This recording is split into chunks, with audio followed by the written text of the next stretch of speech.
Hello, hello.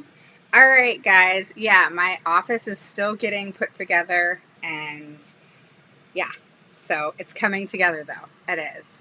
I'm excited about it. So I'm excited to be on here with you guys. My husband's foot was really not that bad, okay?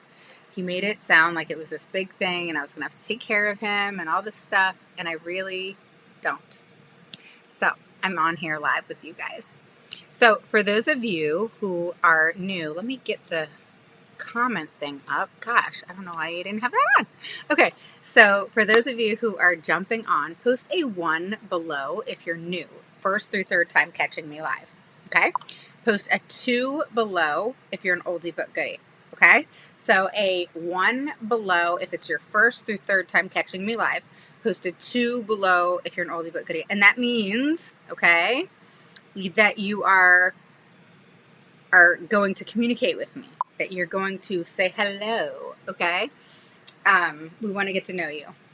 And if you haven't gone to the search bar and said Autism Mama Rocks IEP group and you haven't joined the group, check it out. I think you'll love how parents help each other, and it's just an amazing group to feel a part of and not feel alone in the whole IEP process, okay? So again, post a 1 below, even if you're catching the replay. If it is if you're new, if you're a newbie, okay, we want to help you and guide you, okay. Even if you're a teacher, I've had a lot of teachers join my group, and I love that because they've said they want to learn more on how to write IEP goals and how to just do various different things better. And I just think that's so freaking awesome, and I'm so excited about that. So thank you guys for wanting to learn from me and making me feel so special. But most of all, I feel blessed to know all of you guys. So I just wanted to kind of put that out there and my heart out there to that, because I feel like people don't feel as appreciated, when you guys got to know that I would not do what I do if there wasn't all of our wonderful kiddos out there. And the fact that I've been through quite a bit myself, with this whole process. And to still be having, I'll tell you a frustration, to still be having, the fact that, school systems nowadays, especially with, COVID and everything, they're sicking their attorneys on parents. Well, me now. And attorneys are saying, oh, you can't give legal advice. Advocates don't do that. Blah, blah, blah, blah, blah. And you're right. I'm not an attorney. I don't give legal advice. But guess what? I tell parents all about IDEA, and I teach them how to interpret it because it's online.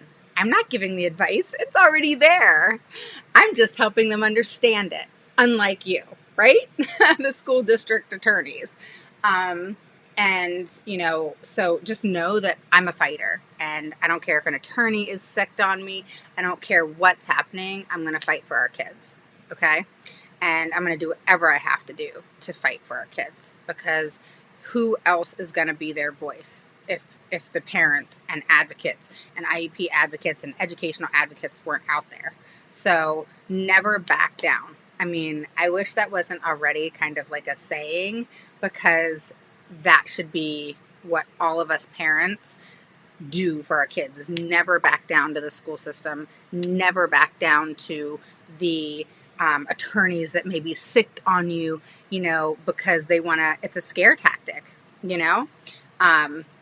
don't allow that. And it makes you second guess yourself, and it's gaslighting as well. So it's just a tip. Okay. I just, it's happening all the time today. So you're going to hear me, talk about that, and just never let those haters, which are like the school systems, attorneys specifically, be sicked on you. Is it sicked on you? And you be scared. Don't be scared. Okay. Because they're all mouth, no action. Okay. And, they're just like, I just call them like chihuahuas. Not that I don't like chihuahuas. I do. They're cute dogs. Okay. But I'm just saying that how they are. And they just like, yip in your ear. And, so anyway, I'm just frustrated at that, because school systems aren't wanting to deal with parents because we're coming after them, and advocates are as well. and even attorneys for parents are coming after school systems, and then they're going after parents or advocates, and in a very demeaning, crazy way. And I'm not going to tolerate it. I'm not going to put up with it. I'm not going to tolerate it. And I'm definitely not going to back down to it. Their idle threats mean nothing. Okay? All right, I'm done. That's enough. Okay, so what is the correlation between, this was something that was huge in an IEP meeting that I had yesterday. All right.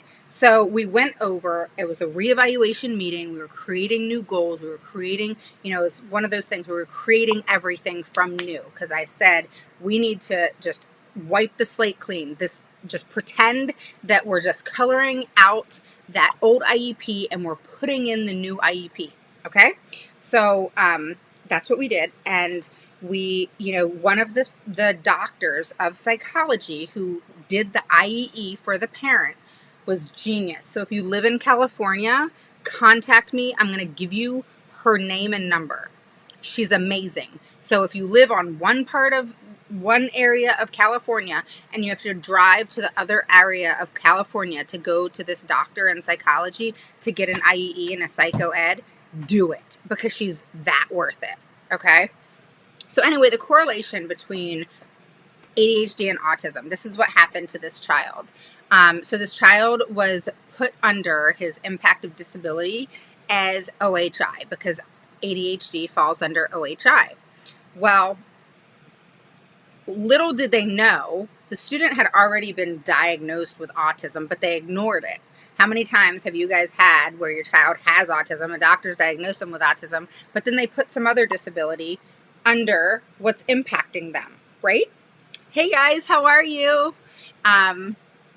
All right, we have, Michelle and Christina and Dawn, Lindsay. Hey guys, hi Chris, welcome. Leanna, Jan, Tess, Veronica, Ashley. Hi Ashley, how are you? We have Cindy and Melissa and all the time. You guys are funny. All right, so keep commenting. If you have any questions to what I'm saying, let me know.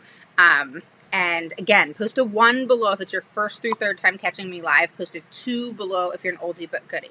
Okay? All right. So this is what happened. And this is what can happen. Okay?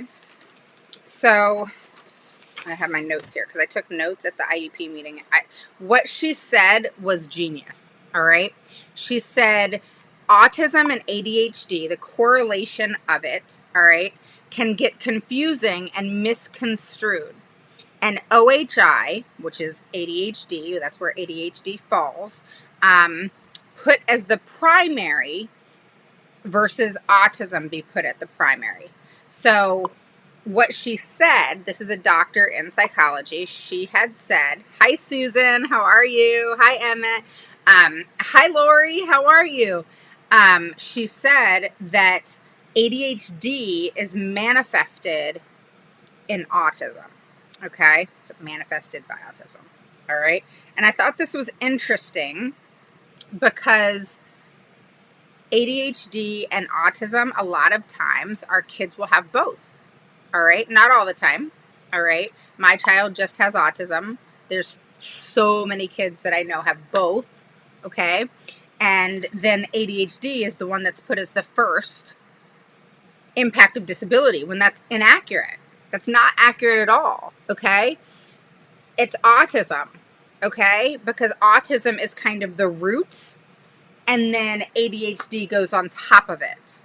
All right. So if the child just has ADHD or just has autism, then they're standalone. All right. But if they have both, autism is number one.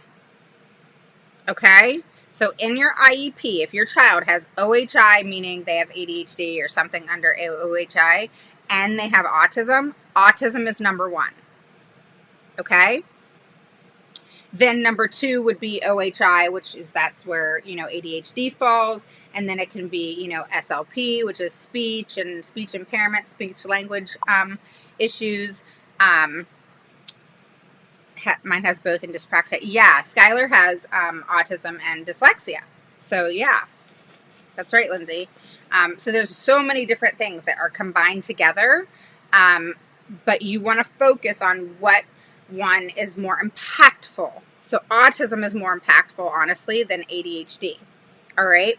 But then ADHD is more impactful. Gosh, I mean, it's hard to say, which one's more impactful. Like, because ADHD is, impactful in the sense of behavior. So behaviors can stem from ADHD, but behaviors can stem from autism. So it's one of those things. But just know that it's kind of like a hierarchy, if that's how you say it. Autism goes first. All right. So I thought it was interesting how it kind of was misconstrued. In this child's IEP, he initially had autism. It was withdrawn. Then OHI was put in. Then that was withdrawn. Then they put OHI back in. Okay. And then yesterday they said, oh, we're going to change it. We have not been providing, this is what they said. We are unable to provide FAPE at this school. All right. This was our argument. And for us to be able to provide FAPE, your child has to be transferred to another school where we can provide all these other services. All right. So the doctor in psychology then said, no, that's not the best thing for the student. Now, the school doesn't have to do what's best, but they do have to do what's needed and appropriate. And it's not needed and appropriate because this student has behavior issues, severe behavior issues. Okay. That was the main impact of disability. And then the education and learning. All right. They kept throwing everything onto the behavior. So my question is, are we putting so much focus on the behavior that we're missing something? That there's a reason for that behavior to have happened and is happening as impactful as it is, and then the other thing is the doctor kept saying, you keep wanting to throw this child to another school. That's not what's best for him. Changing his circumstances, his POS, right? Right? What I say, the POS, what is, normal for that child. Okay. It's just not okay to change children just because you want to change them. Okay. They should be able to offer at schools the same services. I know a lot of schools don't do it this way, but they should do it that way, because children shouldn't be hopping schools because an impact is impacting them and then that school no longer works. They have to go to this school now. And so that's not okay. So they have to have POS. So someone who doesn't know what that means, I love saying POS. Okay. It's predictability. All children with special needs, including Raven, who does not have special needs, myself, needs predictability. I need to know what I'm up against. Okay. And then what else? Organization. I have to have organization or I can't function.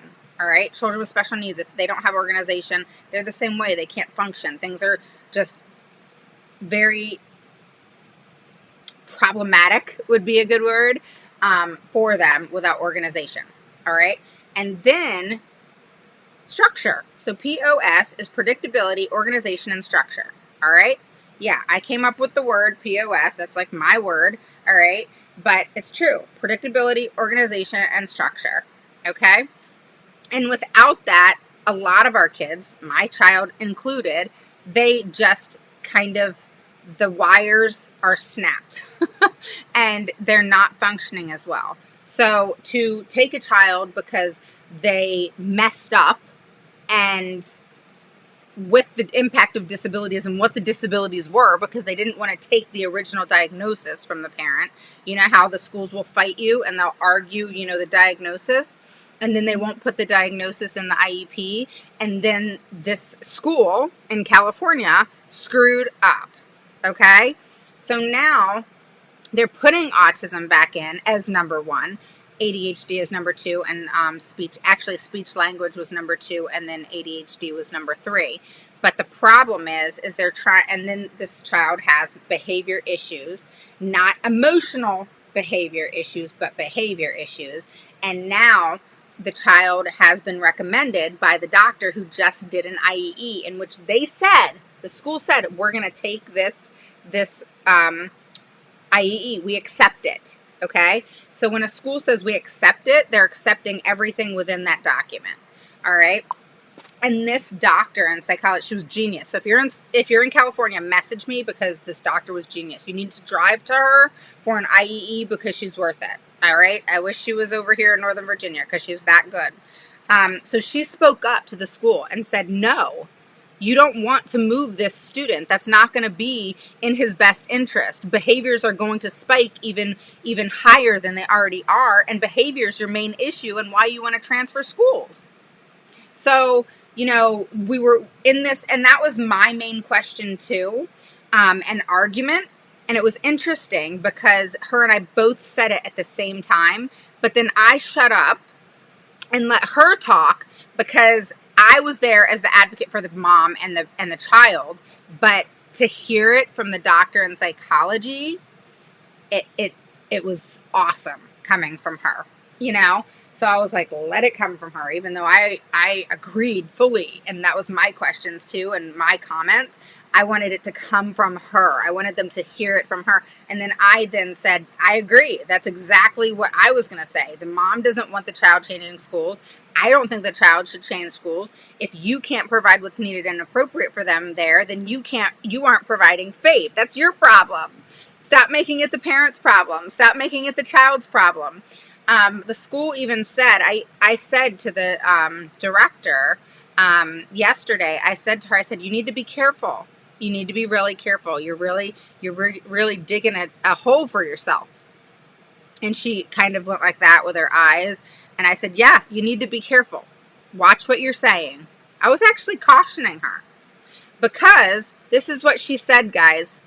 She said that, okay, that by law, this is what she said, by law, we do not have to provide, the law does not make us provide, the school system, provide FAPE at any one school.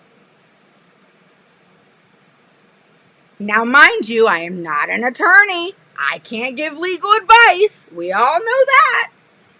If you guys heard earlier, you know why I'm being a sarcastic person right now. But bottom line, here's the funny part, is I said, what? Like, I was confused, all right? Hi, Betsy, how are you? Hi, Lorena. So when this, and this is California, guys. California, blow your mind off, all right? So, oh, Lorena, get with me. I got to give you this psychologist's name and number. She is awesome. Awesome. Okay, so when this, sorry guys, because, oh my God. Okay, so she goes, this is what she said, by law, the law does not make us, as a school district, provide FAPE at any one school. All right? Yes, that's what she said. I'm just getting my tea, guys. Sorry. And this is coming from administration. Okay? Administration. We don't have to provide FAPE at any one school. Are you freaking kidding me? Seriously? Did this person really say that to me? Let me tell you guys something. FAPE has to be provided wherever that child is. I even said this to her. I said, I don't care if the child's in the, you guys cracked up at me when I said this. This was like over the summer. I said, I don't care if he's being taught school in the middle of the street. I said, you have to provide FAPE in the middle of the street. I said, I don't care if he's being taught, you know, in Panera. You got to provide him FAPE in Panera. I don't care if he's being taught at home. You got to provide him FAPE at home. If he's at, you know, X school or Y school or Z school, whatever school he's at, you got to provide FAPE. So for an administration to say there's no law on us providing FAPE at any one school, you're out of your mind, lady. You're out of your mind. All right?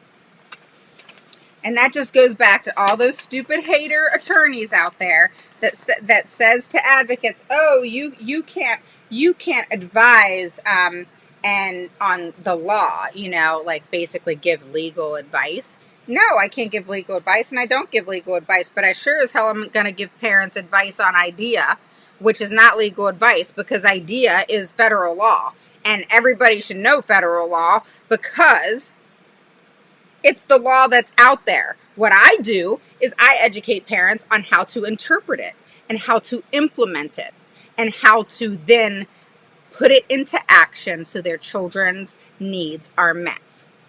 All right? So for all those haters out there, you know what you can do with it, because I will never back down, and I will always, always support and advocate for every special needs child that comes my way, no matter what. And nobody will ever get in my way of that, period. Okay? So, and that goes to you parents too, okay? Don't ever be bullied, ever, okay? And right now, because of COVID, and again, all the parents and everybody that's going after school systems are bam, putting their attorneys on everybody. And then the attorneys say something and it like grabs your attention because they purposely make it impactful and to scare you. And then people are running. Don't run. Hit it head on. All right? Don't run. All right? And I sure as hell wouldn't run. I mean, forget that. All right? Attorneys do that all the time. Their job is to scare people. Okay? So don't be scared. A lot of times their mouth is bigger than their bite. All right? Did that make sense? Is that how you say it? I'm so stupid with those things, guys. But again, at least I can laugh at myself, right? All right. So that was one thing I wanted to talk to you about, is like the correlation between autism and ADHD. Schools are getting confused because they're not taking diagnosis from parents. So ensure that, okay? If you have a diagnosis of your child, make sure it gets put into that IEP. Now, legally speaking, look, here's legal advice. Legally speaking, under IDEA that you can look up online, okay?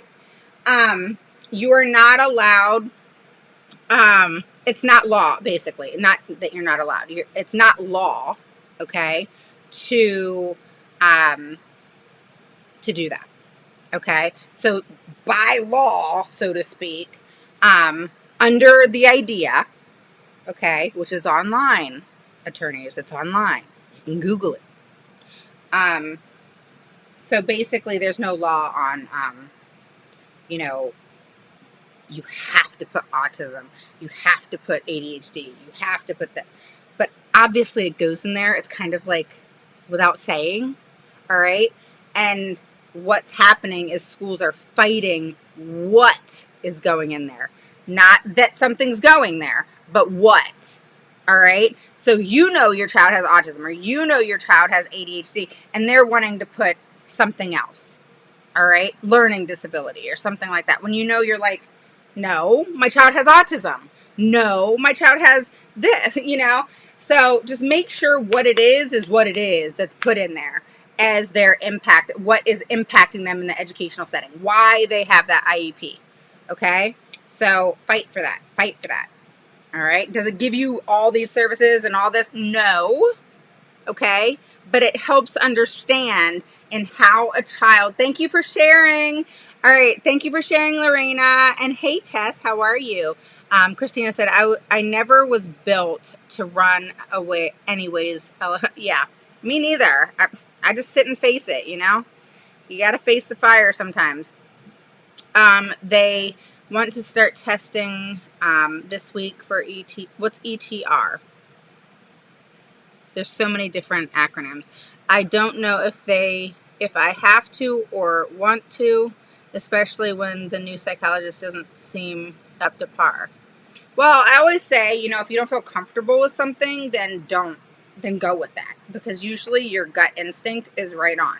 That's just a mother's thing, No offense, dads, but mothers have that intuition, and I always say go with that. How many times have we like not gone with it and then we want to kick ourselves in the butts, Oh, okay. The 3-year plan. Huh? Thanks, Tess. I hope all's good with you too. I like your picture. Rally against racism. Bam. Love it.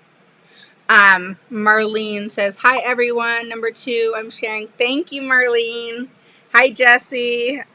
You're really tired. How's your son? Hopefully he's doing good. ETR. Do you mean like the 3-year evaluation? 3-year plan for, there's no such thing as a 3-year plan for service.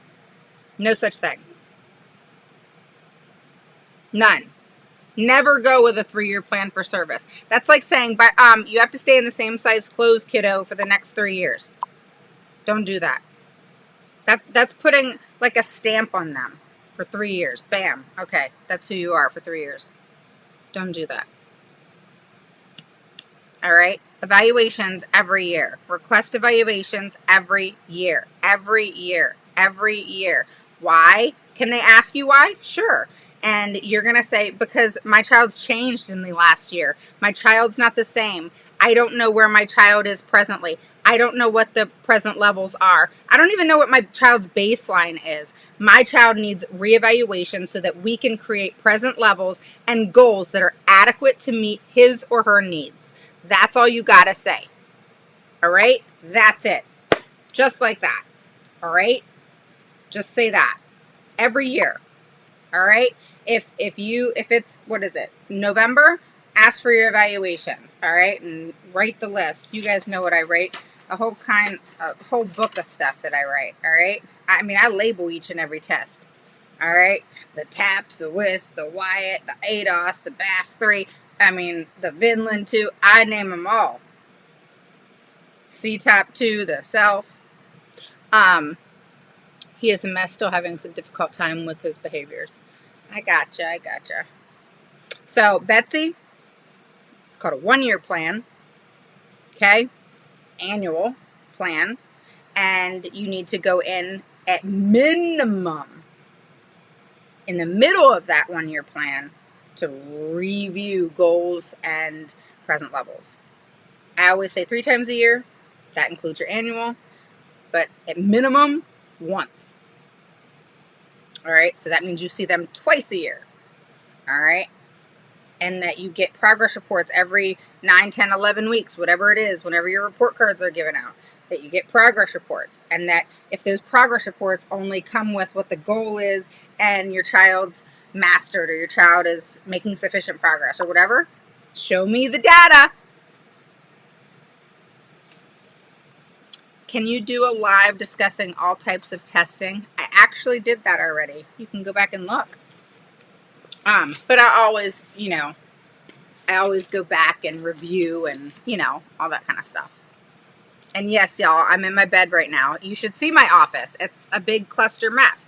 And the reason why is because I just got I think I told y'all, I got double computers now. I got a new desk. My husband's got to put it up. It's a big mess. And, it'll be put together in the next week or so, and then I'll have my freaking office back, right? All right. So, another thing. I'm looking at something I want to see. All right. In California, all right, at this school, the student that they wanted to change schools, because of his behavior. Oh, at this school, we can provide this. And we can't provide that at this school. So we need to send him to this school so that he can get better services and be accommodated better. And we can provide FAPE over there because we can't provide FAPE over here. So we need to send him over there. All right? Well, this is what I said to the school yesterday. All right? So I said to the lady, I said, you know what?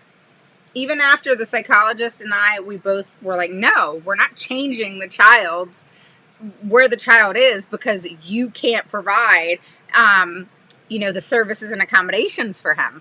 You're going to figure it out. And she said, well, do you know how much this child elopes? I said, no, I don't. Well, we can't keep up with that. That's not my problem. That's yours. And he's going to elope where he is or where he goes. That's not going to, well, we have better services over there. No, this is what I said. So you know what? Convince me. I said, pretend you're a salesman. This is what I said, guys, in the IUP meeting. Pretend you're a salesman. Sell it to me. Sell me the fact that this student needs to go to another school in order for FAPE to be provided. And this is what she said. She failed. She failed big time. I was actually rooting for her, guys. I was actually rooting for her. I will admit. I was rooting for her. I was thinking, all right, you know, because in my head, I was thinking, okay, there are times where, you know, change has to happen. And, you know, there are times that we have to just kind of, you know, as moms, have to let it go and realize that change has to happen sometimes, right? So I said, I gave her a chance. I said, convince me. Sell it to me. Sell me that this student needs to go to this other school. And she said, well, we can provide all these services. And she tried to paint this beautiful picture on how placement needed to be over here. And that the classroom was much smaller. So it would go from like a 1 to 10, like a 1 to 10 of what he was at to like a 1 to 5, 1 to 6. All right. And that if he changed settings, that, you know, the room is calmer and, you know, they have the ability to help him better and blah, blah, blah, blah, blah. All right. Nothing to convince me. Nothing. Because the child has a one-on-one. So why can't that one-on-one make sure he doesn't elope? Where the hell is the one-on-one when the child's eloping? Well, you know, here in California, we can't touch kids. Or in our, not in California, I apologize.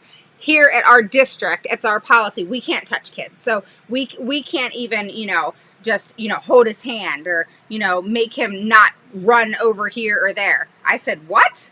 I said, I'm not a fan of restraints unless that child's hurting himself or others. However, if that child's going to run into the road, are you saying that you're not going to grab them? Well, we're not allowed to put our hands on the children, so, you know, we can't do that. I said, well, that's a problem. I said, you're looking for a lawsuit right there. Well, that's our policy. I said, well, undo your policy because it's not state law and it's not federal law. So undo your policy because their safety is more important. And if the student's eloping and the student has a one-on-one, something's wrong with your system and your policy.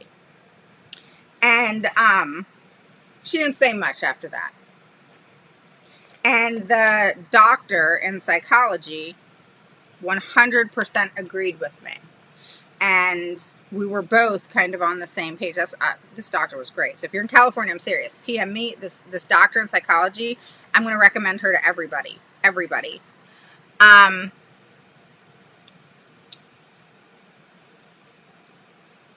Yeah, and just go to videos, and it's in there somewhere about tests and assessments and all that.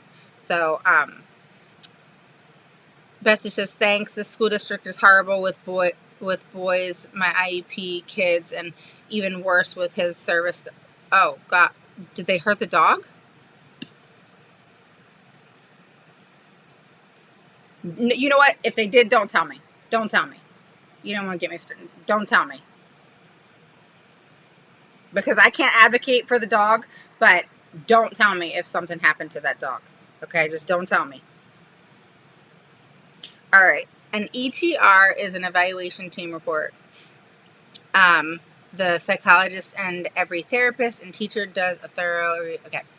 Thank you. I appreciate that. Because, you know, I'm guessing, Heather, you're a teacher. And you know how it's called different things, different places. So I'm like, oh my God, all these acronyms. Yes. Okay. So I'm going to say firsthand, I don't like anything that is reported from somebody's observation. I know. Teachers don't like that when I say that. Because observation is based off of opinion. And as a teacher, I know that if I'm in a bad mood one day, that I'm going to observe something totally different than if I observed a student when I'm not in a bad mood. I'm just going to be honest with you. And if, okay, cool. So if, you know, you guys got to remember that we're human beings, okay? Even teachers, they're human beings, okay?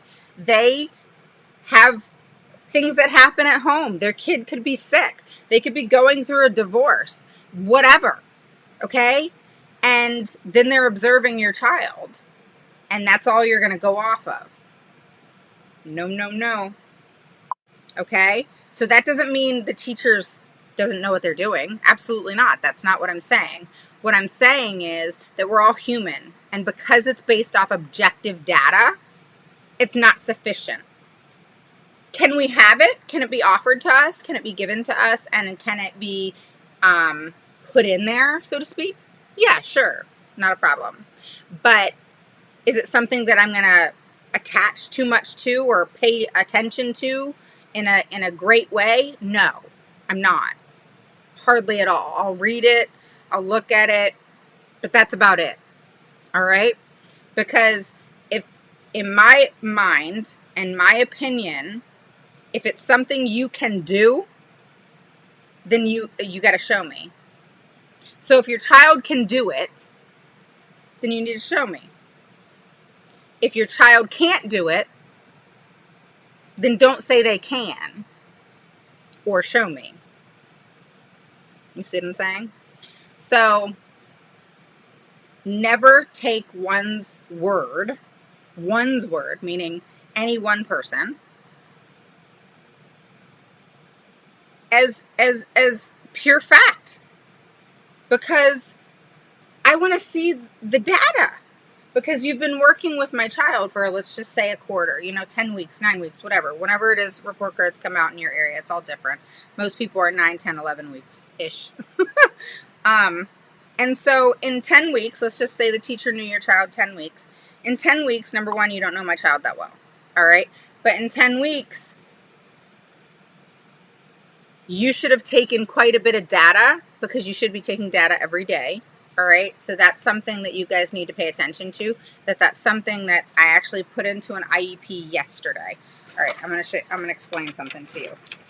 So we're gonna get away from my California IEP that I had yesterday and move on to my New York IEP that I had yesterday. So I had the two biggest states.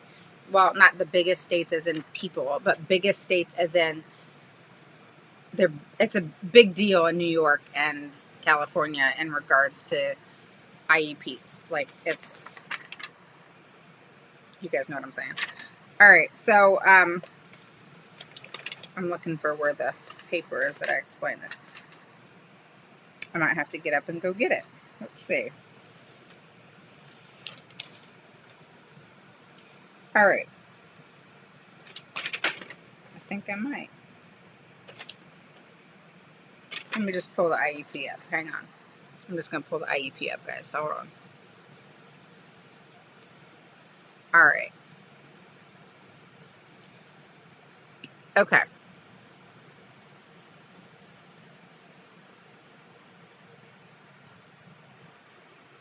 I'm pulling it up. Give me a second, guys.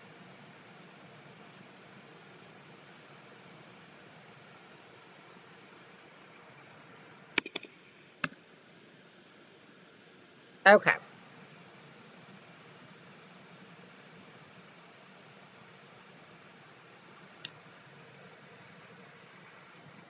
Here we go. All right. In this IEP, in a New York IEP, they have 4 goals under goals, and we're going to have more conversations about goals. I know everybody, I love goals. I love creating goals. I love writing goals. I love everything about goals. That's the funnest thing ever. Okay. No, seriously though. Okay. So in their goals, so it says measurable goals, which is, I find funny because they're automatically making you think that they're measurable, even though most of them are not always measurable. All right, so they have on the, if you're looking at it, all right, on the left side, it'll say annual goal, and then it'll say the goal, okay? And then, and actually, if you want, I will read this goal to you. I'll just keep the child's name out of it. So let's just say Clay will write up to 20 words from memory at 90% accuracy in 9 out of 10 trials, as measured by report data collection by June 2021. All right. So the annual goal is that by June 2021, Clay will write up to 20 words from working memory, is what that is, all right, at 90% accuracy in 9 out of 10 trials. All right, so on the left-hand side in New York IEPs is the goal, all right, and then the goal, written the goal. And then it says criteria, method, and schedule. So I asked yesterday, I was like, what does this mean? This doesn't even make sense. Criteria, method, and schedule? I don't get it. And so criteria, if you're in New York, criteria should be at what percentage of success. So it would be that 90%, and over how many weeks. The weeks should always be the quarter. So when report cards are given out, so if that's 9, 10, 11 weeks, it needs to say that. So 90% success, accuracy, etc., over 9, 10, 11 weeks, whatever it is when you get your report card. Method is in what delivery are they going to give you or show you that goal has been mastered. All right. And so that needs to say report data collection. It can say also, in addition to report data collection, it can say written work samples, quizzes, tests, whatever, but never observation. Ever. Unless it's an FBA. Then I will accept observation. And then schedule is how much, okay? So over 2 weeks, monthly, what? When are you going to report that? So let me explain that even better. All right, so schedule meaning every 2 weeks, monthly, bi-weekly, whatever. So what that means is the criteria is at what percentage, so 90% accuracy or success, over, let's just say 9 weeks, which is typically a quarter, 9, 10 weeks, okay? Then the method is recorded or reported data collection, work samples, etc. All right, and then the schedule is in how long are you going to wait to report the data? The data, not the whole quarter of, just the data, all right?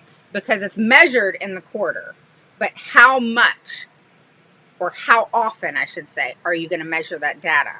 Okay, so that can be bi-weekly, monthly, etc. I always say bi-weekly because that makes more sense. They should be taking data daily, and then they sum it all up on a bi-weekly basis is how that should work. Okay, so if you're in New York and you don't understand what that means, let me know, because I wrote this out yesterday and I have clear clarification of what those mean in New York, the criteria, method, and schedule, which the goal is to make SMART goals. So I wanted them, okay, the director, to explain to me how it was that you're making SMART goals out of criteria, method, and schedule, because those words don't make sense. All right. So I had that explained, and so we put everything in order, because never should a goal be like with 4 to 5 trials or, over. Have you ever had one where it said over 2 weeks, over 1 week, over 3 weeks? That's stupid. Okay, that doesn't even make sense. 4 to 5 trials over 3 weeks. That means 4 out of 5 times your child in 3 weeks has to do XYZ. That's not showing you mastery or that a child is going to be accomplishing a goal. Okay, so you got to look at it as in, if it were you, in how many times would you need to know you can do something to know for a fact that you mastered it? And then how is it you're going to measure it? How is it going to look that if you handed it over to the doctor, okay, for data for them to write up, all right, that what is it you're going to show them that your child can do this 100%, you know? So you got to look at those things and make sure that you have that covered. Okay. I'm just a big stickler when it comes to SMART goals, as you guys know, a big stickler when it comes to goals. And I always, when I do IEP makeovers and when I do, I work with my clients and I have, they get the IEP package. I am a stickler. So we make sure that your IEP is in check.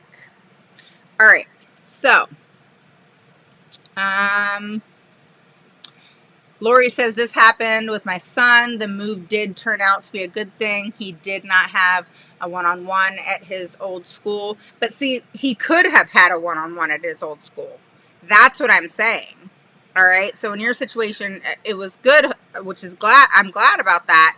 But the thing is you're saying that he didn't have a one-on-one at his old school, but he should have, because you shouldn't have to change schools to get a one-on-one.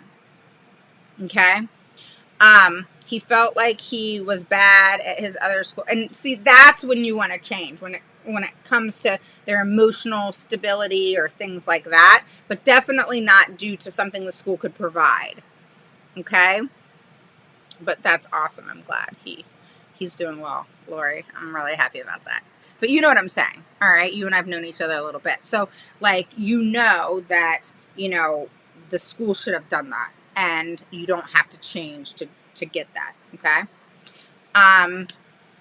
Betsy says, they don't hurt the dog. However, they make my son feel as if he doesn't need her, and it's a burden for the school. They make is more difficult for him to use his dog. Well, that's a 504 violation. All right, that's a section 504 violation. Oh my God, am I giving legal advice? I know I'm being a smart ass, guys, but I can't help myself. Is that legal advice that I just said that that's a 504 violation? Oh, no. Wait, that's online. That's public knowledge. No, it's not. Okay, sorry. I had to do that. I can't help myself.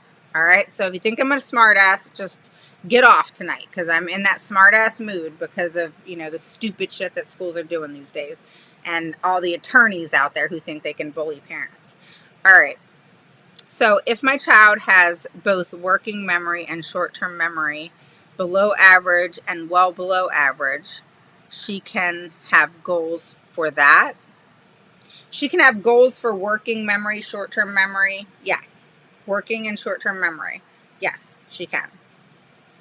All right. Short-term memory is, I will tell you, I'm really big with short-term memory in regards to visualizing, verbalizing. If you can create a picture in your brain, it goes back to, like, I'm curious if your child has trouble with reading, because working memory, short-term memory, all that has, there's this big correlation with reading and decoding and sight words, vocabulary, all that kind of stuff. So Tess says, so hopefully that helps you out a little bit, Melissa. Tess says, yes, it's always that way, worded that way here in California. Yeah, California drives me nuts. However, it's a Tennessee, attorney person that, decided to come after me today. So he can take it and shove it where the sun don't shine, for real. All right. So I think that's it, guys. Yeah, I think that's it.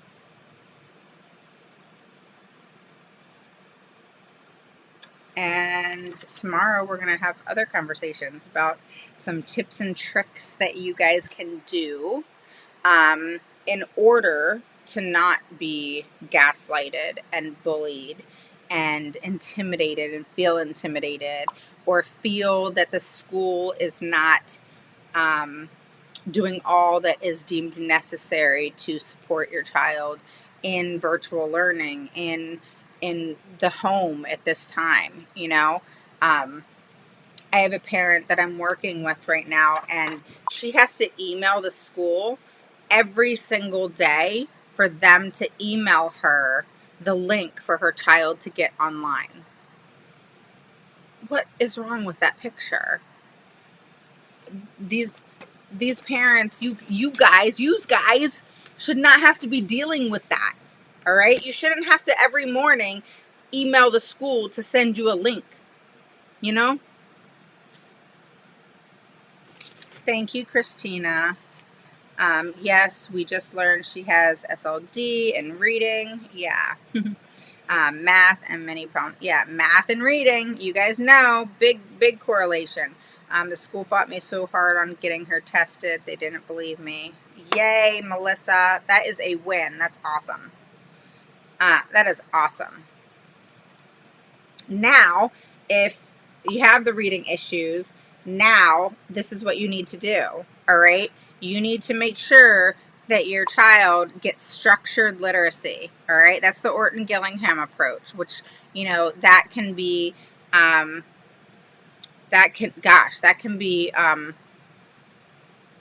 Wilson reading. All right. Some schools do Wilson reading. But structured literacy is how I'm 43, guys. I know I'm old. I'm just kidding. But back when I was learning, okay, we were taught structured literacy. All right. So if you're born in the 70s, late 70s, or before, I'm assuming, you learn to read through structured literacy because that's how they taught back then. Now they're teaching this half-assed way, excuse my language, you know, of where they teach what's called, hey, let's memorize how to read. That's what I call it, to be quite honest. And then that's what they do. New Jersey schools call it multisensory reading program. Oh, cool. What does that look like? So, guys, I want you here. They use System 44 and Read 180 only. Read 180 sucks. I don't know anything about System 44. Never heard of it. But Read 180 sucks. Or iReady. Have you guys heard of iReady? They suck too. It's like a I and then ready. READY. Fontes and Pinnell's horrible as well. What is it? DRS, DSR. Designated reading. DRA. That's what it is. DRA. So Fontes and Pinnell goes by DRA. And Fontes and Pinnell is not bad, but it's bad because most people don't know how to implement it in the correct way. Wilson is excellent, again, if you have the right person implementing it in the right way. Same with Orton Gillingham approach, the best approach out there. However, if not implemented in the right way, it's not the best approach. Now, is it? Right? So, all right, guys, I'm going to see you guys tomorrow. All right? And make sure you say hello. Post a 1 below if you're new. First through third time catching me live. Post a 2 below if you're an oldie but goodie. Okay? I will talk to you guys soon. Yeah, iReady sucks. But I will talk to you guys soon, and make sure you say hello, and make sure to go onto search and do what? Click Autism Mama Rocks IEP group and join the group. All right? And make sure to share this, guys. Hi, Kathy. How are you? Welcome. All right, guys. I will talk to you later. Have a good night, and I will see you tomorrow. Bye.